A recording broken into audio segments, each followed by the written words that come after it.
के अजीब जीव इस दुनिया में हैं जिनके बारे में मैंने आपको अभी कोई भी जानकारी नहीं दी है, और उन्हीं सब जीवों में से एक है फ्लैशगेट। फ्लैशगेट दिखने में काफ़ी हद तक वेंडिगो और क्रॉलर के जैसा ही होता है, पर दोस्तों वेंडिगो और फ्लैशगेट में बहुत बड़ा अंतर ये है कि वेंडिगो अमेरिका और कनाडा की ठंडी जगहों पर पाया जाने वाला एक बहुत ही ताकतवर और ख़तरनाक शैतान होता है, जबकि फ्लैशगेट जंगलों में पाया जाता है। फ्लैशगेट वेंडिगो जितना खतरनाक नहीं होता है, लेकिन फिर भी फ्लैशगेट इंसानों के लिए बहुत ही खतरनाक साबित हो सकता है, क्योंकि फ्लैशगेट कैंपिंग करने आए लोगों पर अक्सर ही हमला कर देता है। एक और बात दोस्तों कि फ्लैशगेट का हुलिया क्रॉलर नाम के एक अजीब जीव से भी मिलता है। क्रॉलर नाम के इस अजीब जीव के ऊपर मैं पहले भी कुछ वीडियोस बना चुका हूँ। अपने उन वीडियोस में मैंने क्रॉलर के बारे में बहुत ही अच्छी जानकारी दे रखी है। अगर आप चाहें तो मेरे उन वीडियोस को आप देख सकते हैं। क्रॉलर के ऊपर बनाए अपने उन वीडियोस के लिंक मैं आपको डिस्क्रिप्शन में दे दूंगा।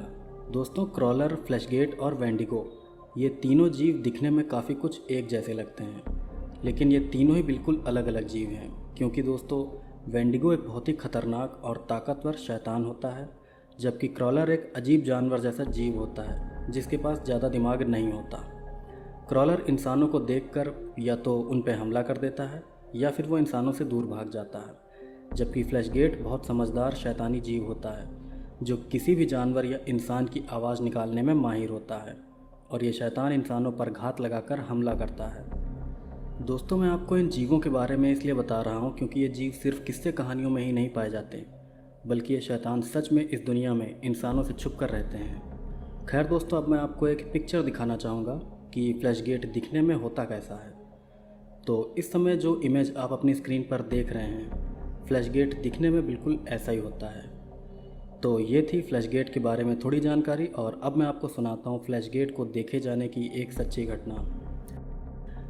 फ्लैशगेट को देखे जाने की जो घटना मैं आपको बताने जा रहा हूँ वो रेडिट पर जेम्स नाम के एक शख्स ने पोस्ट की थी। जेम्स ने इस घटना को बिल्कुल सच्ची घटना बताया था, और उनका मानना था कि उनका सामना एक फ्लैशगेट से ही हुआ था। तो अब मैं आपको जेम्स के नज़रिए से ही ये पूरी घटना बताऊँगा। मेरा नाम जेम्स है। मैं अमेरिका के कैलिफोर्निया राज्य का रहने वाला हूँ, और आज मैं आप लोगों को मेरे साथ हुई एक बिल्कुल सच्ची घटना बताने जा रहा हूँ। इस घटना में मेरा सामना फ्लैशगेट नाम के एक बहुत ही खतरनाक शैतान से हो गया था। ये घटना साल 2018 की है। उस समय मेरे हाई स्कूल के एग्ज़ाम्स ख़त्म ही हुए थे। तब एक बार मैं और मेरे 3 दोस्तों ने कैलिफोर्निया के ही सियरा नेशनल फॉरेस्ट में कैंपिंग करने का प्लान बनाया था। तो एक शाम को मैं और मेरे तीनों दोस्त कार से सियरा नेशनल फॉरेस्ट के लिए निकल गए थे। सियरा नेशनल फॉरेस्ट हमारे घर से सिर्फ 60 किलोमीटर की दूरी पर था, इसलिए कुछ देर में ही हम लोग सियरा नेशनल फॉरेस्ट पहुंच गए। वहां पहुंचकर हमने अपनी कार पार्किंग में लगा दी और कैंपिंग के लिए जंगल के अंदर चले गए।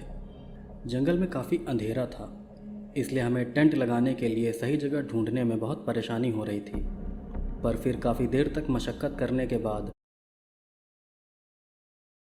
Isn't it annoying when you spend months trying to find the right tech talent? Well, you are in luck. In the next 45 करने के बाद हमें टेंट लगाने के लिए एक अच्छी जगह मिल ही गई। फिर हम लोगों ने टेंट लगाया और टेंट के पास में ही हमने कैंप फायर भी जला ली। इसके बाद हम लोग बियर पीने लगे। फिर बियर पीते हुए ही हम लोग रात का खाना बनाने की तैयारी करने लगे। हम लोग खाना बना रहे थे और बियर पीते हुए आपस में बातें कर रहे थे कि तभी हमें जंगल के अंधेरे हिस्से से बहुत तेज़ उल्लू की आवाज़ आने लगी। उल्लू की वो आवाज़ काफ़ी तेज़ और बहुत अजीब सी थी। ऐसा लग रहा था कि जैसे कोई और जीव उल्लू की आवाज़ निकालने की कोशिश कर रहा हो। फिर वो आवाज़ धीरे धीरे हमारे टेंट के नज़दीक आने लगी। ये बात हम सबको बहुत ही अजीब लगी, पर तभी मेरा एक दोस्त जो कि थोड़ा नशे में हो गया था, उसने ज़ोर से चिल्लाकर कहा कि अबे उल्लू भाग जा यहाँ से।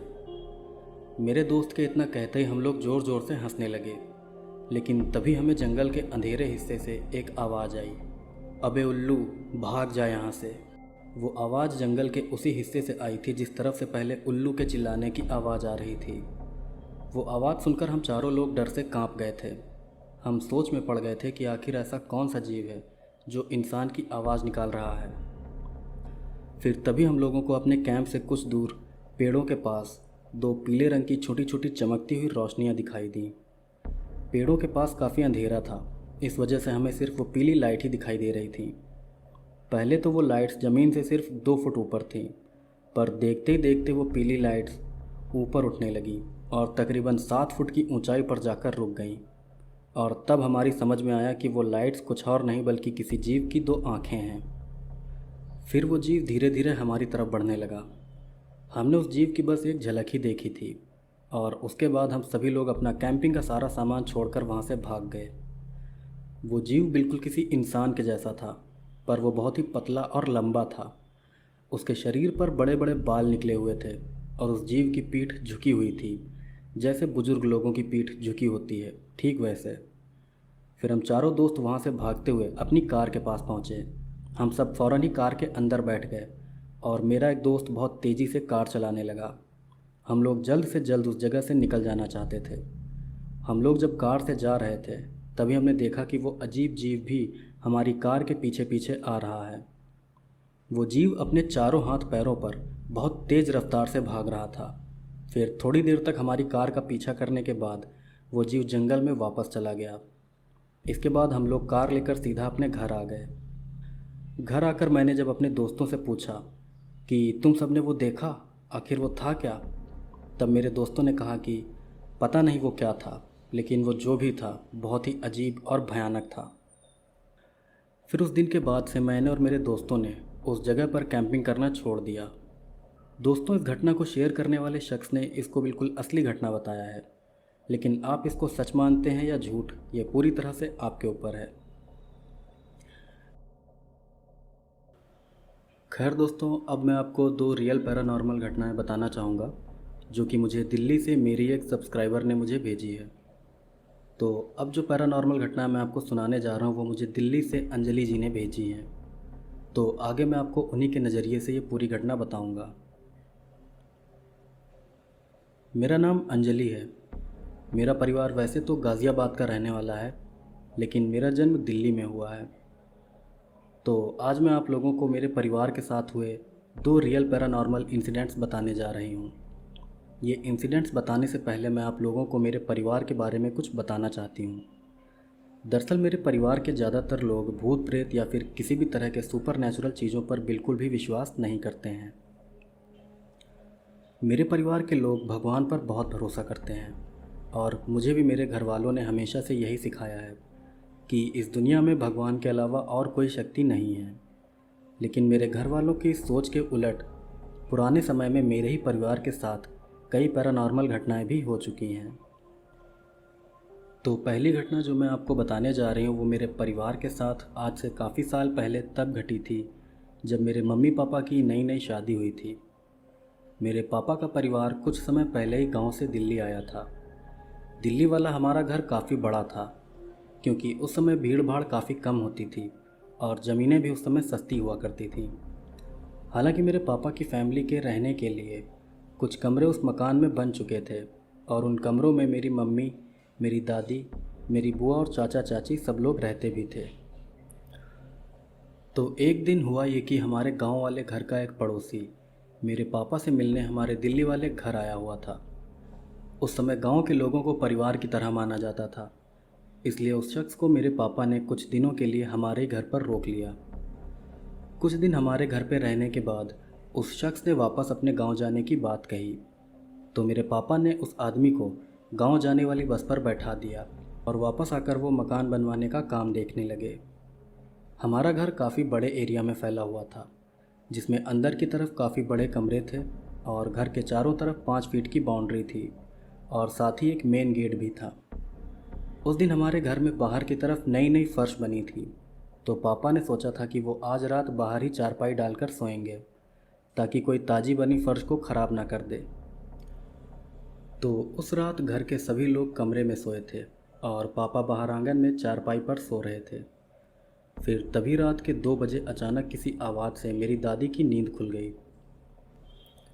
नींद खुलते ही दादी ने देखा कि कोई मेरे पापा को उनका नाम लेकर आवाज़ लगा रहा है। फिर दादी ने मेरी मम्मी को जगाया और दोनों ने जब ध्यान दिया तब उन्होंने पाया कि ये उसी आदमी की आवाज़ थी जो आदमी गांव से आया था और जिसे पापा दिन में ही गांव जाने वाली बस पे बैठा कर आए थे। मेरी दादी को ये बात बहुत ही अजीब लगी, लेकिन उन्होंने बाहर जाना ठीक नहीं समझा, क्योंकि उनको लगा कि इतनी तेज़ आवाज़ से घर के सभी लोग पहले ही उठ चुके होंगे। हालांकि मेरे पापा उस आदमी की आवाज़ से नहीं जगे थे। तभी दादी ने गौर किया कि पापा के गांव से आया वो आदमी बहुत ही अजीब तरह से एक ही जगह खड़ा होकर पापा को आवाज़ लगा रहा था। वो आदमी बिल्कुल भी नॉर्मल नहीं लग रहा था। फिर दादी ये सोचकर हैरान रह गई कि आखिर ये शख्स घर के अंदर कैसे आ गया, क्योंकि घर का मेन गेट तो बंद था। इसके बाद दादी समझ गई कि ये कोई इंसान नहीं है। फिर मेरी दादी और मेरी मम्मी पापा की रक्षा के लिए भगवान से प्रार्थना करने लगी। फिर थोड़ी देर बाद उस आदमी की आवाज़ आना बंद हो गई, लेकिन कुछ देर बाद ही वो आदमी मेरे पापा की चारपाई के पास आकर उनको आवाज़ लगाने लगा। ये देखकर मेरी दादी और मम्मी बहुत डर गई थीं। फिर मेरी दादी और मम्मी ज़ोर ज़ोर से भगवान से प्रार्थना करने लगी। मेरी दादी और मम्मी के कुछ देर प्रार्थना करने के बाद वो आदमी मेरी दादी और मम्मी की आंखों के सामने ही गायब हो गया। फिर अगले दिन जब मेरी दादी और मम्मी ने पापा को रात में हुई सारी बात बताई, तो उन्होंने कहा कि उनको तो रात को सोते समय कोई भी आवाज़ नहीं सुनाई दी थी, जबकि मेरे पापा की नींद बहुत ही कच्ची थी। बाद में जब पापा ने पता लगाया, तब उनको मालूम पड़ा कि गांव से आया वो आदमी तो दिन में ही अपने घर पहुंच गया था। वो आदमी दोबारा हमारे घर आया ही नहीं था। आज तक इस बात का पता नहीं चल सका है कि आखिर उस रात पापा को आवाज़ कौन लगा रहा था। तो अब मैं आपको एक और रियल पैरानॉर्मल घटना बताने जा रही हूँ, जो कि मेरे घर वालों के साथ ही हुई थी। कुछ बातें मैं आपको पहले ही बता देना चाहूँगी, जैसे कि मेरा परिवार गांव से दिल्ली इसलिए आया था क्योंकि मेरे दादाजी की डेथ हो जाने के बाद हमारे घर में कोई कमाने वाला नहीं बचा था। गांव में रोज़गार के साधन न होने की वजह से हमारे परिवार को दिल्ली आना पड़ा था। दिल्ली में भी हालात सही न होने की वजह से मेरे पापा और उनके परिवार को कच्चे घर में ही रहना पड़ता था। उस घर की छत भी टीन की थी। मेरे मम्मी पापा की शादी भी मेरे पापा के दिल्ली आने के बाद हुई थी, और मम्मी पापा की शादी के पहले ही मेरे दादाजी की डेथ हो गई थी, इसलिए मेरी मम्मी ने कभी मेरे दादाजी को देखा ही नहीं था। खैर, अब मैं आपको वो घटना बताती हूँ जो मेरे मम्मी पापा और दादी के साथ हुई थी। दरअसल ये बात उस समय की है जब मेरे मम्मी पापा की नई नई शादी हुई थी। तब मैं या मेरे भाई बहन में से कोई भी पैदा नहीं हुआ था, और तब मेरे मम्मी पापा और मेरी दादी सभी लोग एक बड़े से कमरे में ही रहते थे। तो एक बार की बात है, रात के समय मेरे मम्मी पापा और दादी कमरे में सोए हुए थे। तभी रात के 2 बजे अचानक से कोई मम्मी पापा के कमरे का दरवाज़ा खटखटाने लगा। दरवाज़ा खटखटाने की आवाज़ से मेरे परिवार के सभी लोग उठ गए। सभी लोग डर गए थे कि आखिर इतनी रात को कौन दरवाज़ा खटखटा रहा है। फिर मेरे घर वालों ने जब दरवाज़ा नहीं खोला, तब कोई बाहर से मेरे पापा और दादी को आवाज़ देने लगा, और ये आवाज़ किसी और की नहीं बल्कि मेरे दादाजी की थी। दादाजी की आवाज़ सुनकर डर के मारे मेरे घर वालों की हालत ख़राब हो गई थी, क्योंकि उस समय मेरे दादाजी की मौत को ज़्यादा समय नहीं बीता था। फिर मेरे पापा ने मेरी मम्मी और दादी को समझाया कि शायद बाहर कोई चोर आया है, जो कि दादाजी की आवाज़ निकालकर हमें बाहर बुलाना चाहता है। पापा ने ये सब इसलिए कहा था ताकि मेरी दादी और मम्मी दादाजी की आवाज़ सुनकर डरे नहीं। फिर जब काफ़ी देर तक दादाजी की आवाज़ आना बंद नहीं हुई, तो मेरे पापा ने घर वालों से कहा कि तुम सब अपने अपने हाथ में मारने के लिए कुछ उठा लो, ताकि हम बाहर खड़े इस आदमी को अच्छा सबक सिखा सकें।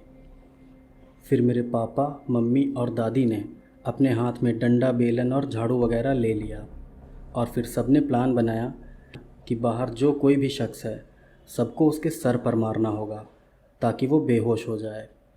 फिर पापा ने हिम्मत करके एक झटके से कमरे का दरवाज़ा खोल दिया, पर दरवाज़ा खोलते ही सबने देखा कि बाहर कोई भी नहीं है। फिर मेरे मम्मी पापा और दादी घर के बाहर निकल आए, और तभी एकदम से बहुत ज़ोर की ऐसी आवाज़ आई जैसे घर की छत पर कोई बहुत बड़ा पत्थर आकर गिरा हो। वो आवाज़ सुनकर मेरे पापा डर गए कि कहीं छत तो नहीं टूट गई, क्योंकि हमारे घर की छत उस समय टीन की बनी हुई थी। फिर मेरे पापा जल्दी से छत पर देखने गए कि आखिर छत पर गिरा क्या है। पर जब पापा ने छत के ऊपर देखा, तो पाया कि वहाँ पर कोई पत्थर नहीं था, बल्कि वहाँ पर एक चमकदार आग का गोला हवा में तैर रहा था। उस आग के गोले को देखकर पापा बहुत ज़्यादा हैरान रह गए थे। फिर वो आग का गोला अचानक से बहुत तेज़ी से उड़ता हुआ पापा के बगल से निकलकर ऊपर आसमान की तरफ चला गया। उस आग के गोले को मेरी मम्मी और दादी ने भी जाते हुए देखा था, और तब मेरे घर वाले समझ गए कि वहाँ पर सच में मेरे दादाजी ही आए थे और वही मेरे पापा और मेरी दादी को आवाज़ देकर बाहर बुला रहे थे। तो दोस्तों, आज का वीडियो यहीं पर ख़त्म होता है। उम्मीद करता हूँ कि आपको ये वीडियो पसंद आया होगा। अगर आपको वीडियो पसंद आया तो प्लीज़ मेरे वीडियो को लाइक करिए। अगर आप चैनल पर पहली बार आए हैं तो प्लीज़ मेरे चैनल को सब्सक्राइब करिए और मेरे वीडियोज़ को आप अपने फैमिली मेम्बर्स और फ्रेंड्स के साथ शेयर करिए।